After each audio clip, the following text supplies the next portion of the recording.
We will now examine the purchasing section of JobMaster.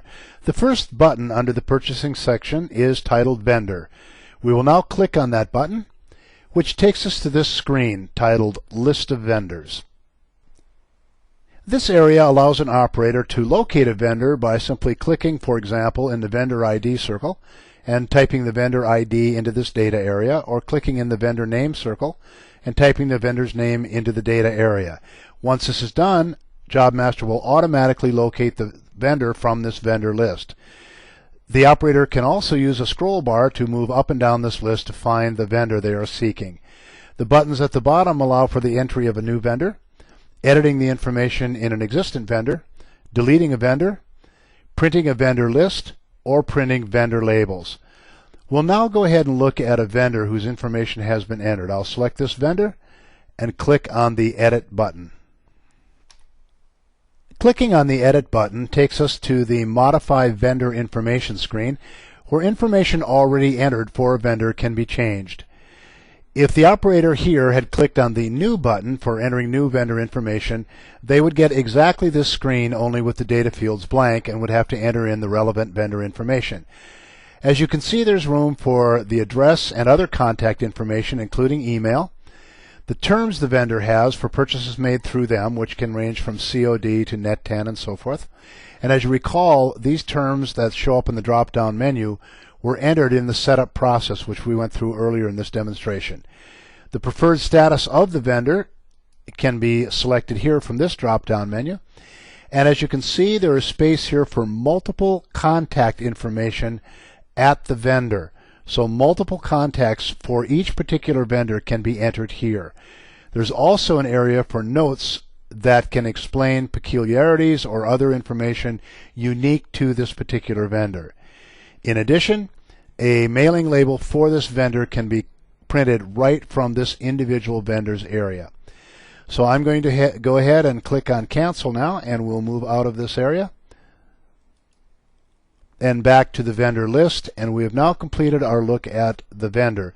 This vendor information is used for the creation of requests for bid, for purchase orders, and for ordering materials and inventory from a preferred vendor. I'll now click on Close, and we will move on to the request for bid. When a user of JobMaster wishes to submit a request for bid to a variety of vendors, the process is simple and easy. They merely need to click on the Request for Bid button, which takes the operator to this screen. As you can see, the screen is titled List of Requests for Bid.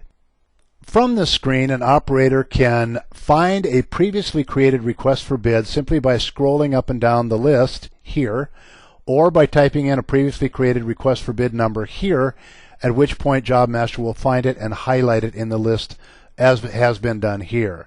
This screen also allows an operator to create a new request for bid, to edit an old one, or to delete a request for bid.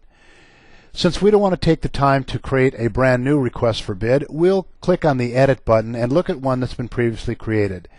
The information contained on the screen when we click the Edit button will be exactly the same information that would be required to be entered if we were creating a new request for bid. Clicking on the Edit button takes us to this screen where you can see the information that is required to create a request for bid. The request for bid number is automatically generated by JobMaster, as is the date the request for bid is created. Notes can be entered for consideration by the vendor which apply to this request for bid. Down below, line items can be added as required of the items that the operator wishes the vendor to bid on. In this case, there's 3 of them. A new detail or line item can be added simply by clicking on New Detail, or details can be edited by using the Edit button, or deleted by using the Delete button. In this case, as I say, there are 3 items that this request for bid asks vendors to bid on. Once this is completed, along with the material name, the quantity, and the delivery date requested, really neat feature of this aspect of JobMaster. To send a request to bid to selected vendors, all that is required is to use this box here, which is a listing of all the vendors that have been previously entered into JobMaster's vendor list, which we just went through a few moments ago. As you can see, each vendor's name has a box next to it. When that box is clicked, that vendor gets this request for bid. So the operator can simply go through the list, click in the boxes next to the vendor's name to whom he wishes the RFB to be sent. Then when those boxes are all clicked, simply click on the Print RFB button and a request for bid will be printed for each vendor so indicated by clicking in the box next to their name. It is a very fast, easy, and efficient way to develop and send out a request for bid to multiple vendors. I will now click on OK, and we'll move out of the request for bid area, and we will go on to purchase order. Clicking on the purchase order button takes us to this screen, the purchase order list screen. There's a few items on the screen I'd like to address before we move on into an individual purchase order. As you can see, this is a list of all purchase orders which have been created by JobMaster. Highlighting a purchase order shows on this screen here what is on that purchase order. For example, if I highlight number 2, here are the items that are on the number 2 purchase order, and so on. This area over here allows a purchase order to be found by PO number or by vendor ID simply by typing the PO number or the vendor ID into this data field, at which point JobMaster will find the purchase order the user is seeking. This area allows an operator to simply type in a start date and an end date, for example, over the span of a week or a month, and click on Print.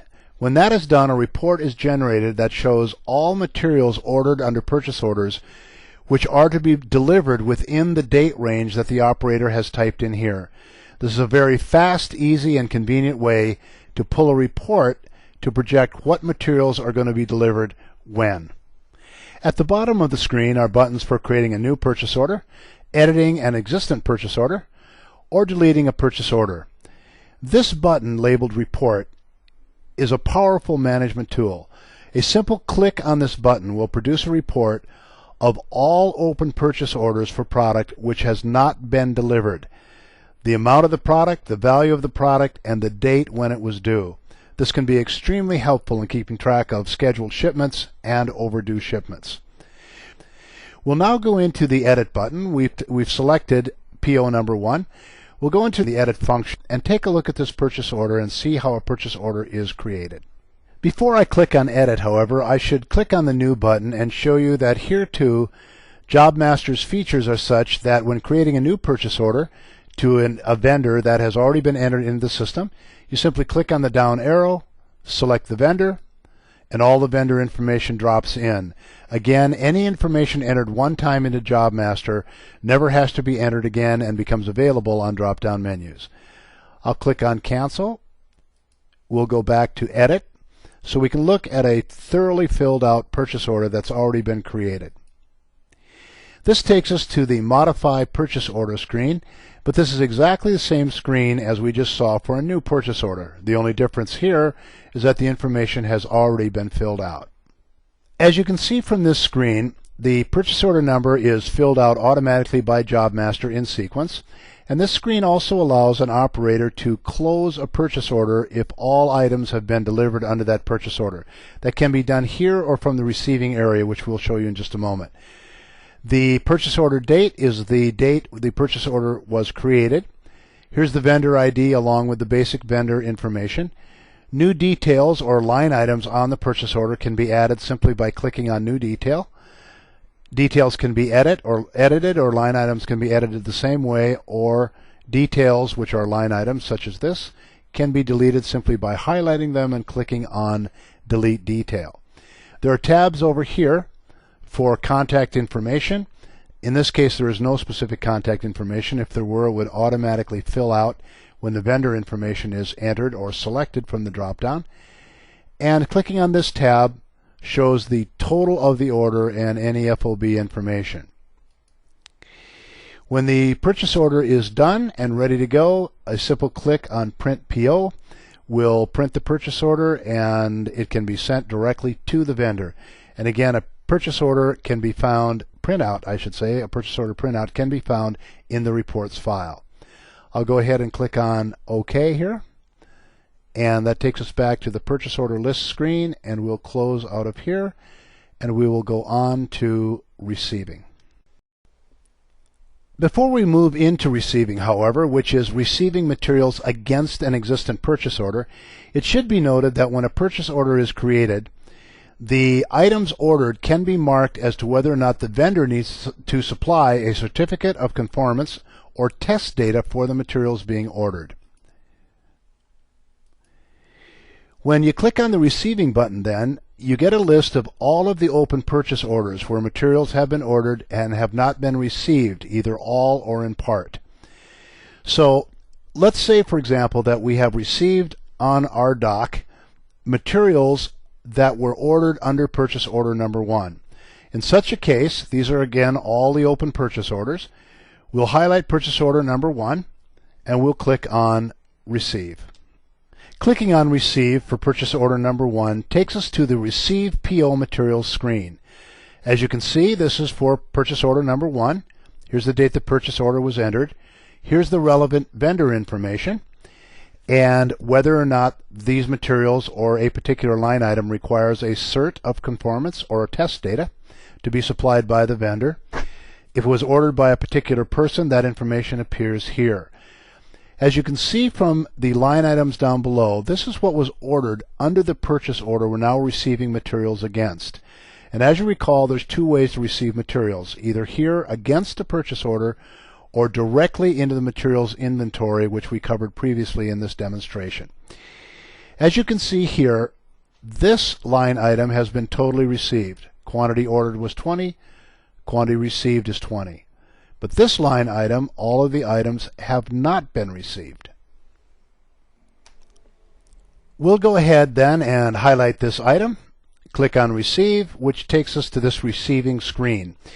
Here's the material number, the description, the date received. We can enter the quantity received, which in this case, as an example, we'll put in 5. And we also have the opportunity here to print a barcode for this item, which can be placed on the item as it's placed into inventory, or can be tracked later by swiping its barcode. Barcoding is active in JobMaster. There's also a place for an expiration date for this material, which for some materials applies, but does not apply here. I'll go ahead and close out of here. And it says, do you want to save your entry? The answer is yes. And now you can see we received a quantity of 5 of this on today's date. This purchase order will remain open since it is not totally delivered yet. We still have 15 to go. But these 5 items have been automatically entered into inventory because we received them against this purchase order. This button down here, Backlog Variance Report, is a very important button. Clicking on it will allow an operator to produce a variance report showing what was ordered, what remains to be delivered, and what has not been delivered as yet. This report can be used for internal tracking or sent to the vendor to make sure that all items ordered are delivered properly. We will now click on OK, and we will click on Close and move out of the purchase order and receiving area.